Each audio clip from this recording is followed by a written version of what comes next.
ಕಾಡಿನಲ್ಲಿ ಆಗತಾನೆ ಜನಿಸಿದ 2 ಗಿಳಿಮರಿಗಳು ತನ್ನ ತಾಯಿಯನ್ನು ಕಳೆದುಕೊಂಡು ಎರಡೂ ಸಹ ಬೇರೆ ಬೇರೆಯ ಜಾಗದಲ್ಲಿ ಆಕ್ರಂದಿಸುತ್ತಿದ್ದವು. ಅದೇ ಸಮಯಕ್ಕೆ ಆ ದಾರಿಯಲ್ಲಿ ಋಷಿಮುನಿಯೊಬ್ಬರು ಹಾದು ಹೋಗುವಾಗ ಅವರ ಕಣ್ಣಿಗೆ ಬಿದ್ದ ಮರಿಗಿಳಿಯನ್ನು ನೋಡಿ ಮರುಕಗೊಂಡು ಅದನ್ನು ಹಾಗೆಯೇ ಎತ್ತಿಕೊಂಡು ತಮ್ಮ ಆಶ್ರಮಕ್ಕೆ ತೆರಳಿ ಸಾಕಲು ಮುಂದಾಗುತ್ತಾರೆ. ನಂತರ ಅದೇ ಹಾದಿಯ ಮುಖಾಂತರದಲ್ಲಿ ಒಬ್ಬ ಕಟುಕ, ಮಾಂಸ ಕಡಿಯುವವ, ಬೇಟೆಯನ್ನು ಹೊತ್ತೊಯ್ಯುತ್ತಿರುವಾಗ ಇವನ ಕಣ್ಣಿಗೆ ಆ ಇನ್ನೊಂದು ಗಿಳಿಮರಿ ಕಾಣಿಸುತ್ತದೆ ಮತ್ತು ಅವನು ಅದನ್ನು ಎತ್ತಿಕೊಂಡು ತನ್ನ ಮನೆಗೆ ಹೊತ್ತೊಯ್ಯುತ್ತಾನೆ. ಹೀಗೆ ದಿನಗಳು ಕಳೆದಂತೆ ಆ 2 ಗಿಳಿಮರಿಗಳು ಬೆಳೆದು ದೊಡ್ಡದಾಗಿರುತ್ತವೆ ಮತ್ತು ಋಷಿಮುನಿಗಳು ಹಾಗೂ ಆ ಕಟುಕನು ಆ ಗಿಳಿಮರಿಗಳಿಗೆ ಮಾತುಗಳನ್ನು ಸಹ ಕಲಿಸಿಕೊಟ್ಟಿರುತ್ತಾರೆ. ಅದು ಈ ರೀತಿಯಲ್ಲಿರುತ್ತದೆ.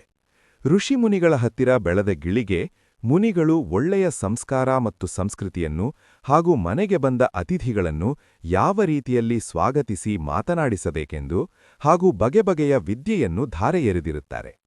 ಅದೇ ರೀತಿಯಲ್ಲಿ ಇನ್ನು ಕಟುಕನೊಟ್ಟಿಗೆ ಬೆಳೆದ ಗಿಳಿಗೆ ಆ ಕಟುಕನು ತನ್ನ ಮಾಂಸದ ವ್ಯಾಪಾರವನ್ನು ಯಾವ ರೀತಿಯಲ್ಲಿ ಮಾಡಬೇಕು ಹಾಗೂ ಬಂದ ಗಿರಾಕಿಗಳಿಗೆ ಯಾವ ರೀತಿಯಲ್ಲಿ ಮಾತನಾಡಿಸಬೇಕೆಂದು ಹೇಳಿಕೊಟ್ಟಿರುತ್ತಾನೆ. ಹೀಗೆ ಒಂದಿನ ಕಟುಕನ ಅಂಗಡಿಯ ಮುಂದೆ ಒಬ್ಬ ವ್ಯಕ್ತಿಯೂ ಹಾದು ಹೋಗುತ್ತಿರುವಾಗ ಅಂಗಡಿಯಲ್ಲಿದ್ದ ಗಿಳಿಯು ಈ ರೀತಿ ಹೇಳುತ್ತಿರುತ್ತದೆ: ಹಿಡಿ, ಕಡಿ, ಬಡಿ, ಹೊಡಿ. ಹೀಗೆ ಕಟುಕ ಮಾತನಾಡುವ ಶೈಲಿಯಲ್ಲಿಯೇ ಗುನುಗುತ್ತಾ ಇರುತ್ತದೆ ಆ ಕಟುಕ ಬೆಳೆಸಿದ ಗಿಳಿಮರಿ.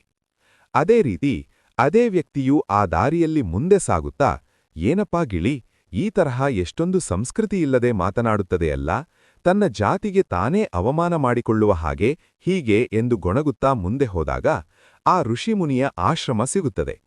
ಮುನಿಗಳು ಸಾಕಿದ ಗಿಳಿಮರಿಯು ಈ ವ್ಯಕ್ತಿಯನ್ನು ನೋಡಿ, ಬನ್ನಿ ಸ್ವಾಮಿ, ಕುಳಿತುಕೊಳ್ಳಿ, ಕುಡಿಯಲು ನೀರು ತಗೊಳ್ಳಿ, ದಣಿದಿರಬೇಕು, ಇನ್ನೂ 10 ಬಗೆಯ ಒಳ್ಳೆಯ ಸಂಸ್ಕಾರಯುತ ಮಾತುಗಳನ್ನಾಡುವುದನ್ನು ನೋಡಿ ಆ ವ್ಯಕ್ತಿಗೆ ಆಶ್ಚರ್ಯವಾಗುತ್ತದೆ ಮತ್ತು ಆ ವ್ಯಕ್ತಿ ಅಂದುಕೊಳ್ತಾನೆ, ಹಿಂದೆ ನೋಡಿದ ಕಟುಕನ ಅಂಗಡಿಯಲ್ಲಿನ ಗಿಳಿಗೂ ಮತ್ತು ಮುನಿಗಳ ಆಶ್ರಮದಲ್ಲಿ ಬೆಳೆದ ಗಿಳಿಗೂ ಎಷ್ಟೊಂದು ವ್ಯತ್ಯಾಸವಿದೆಯಲ್ಲ ಎಂದು ತನ್ನನ್ನೇ ತಾನು ಮನವರಿಕೆ ಮಾಡಿಕೊಂಡು ಮುನ್ನಡೆಯುತ್ತಾನೆ.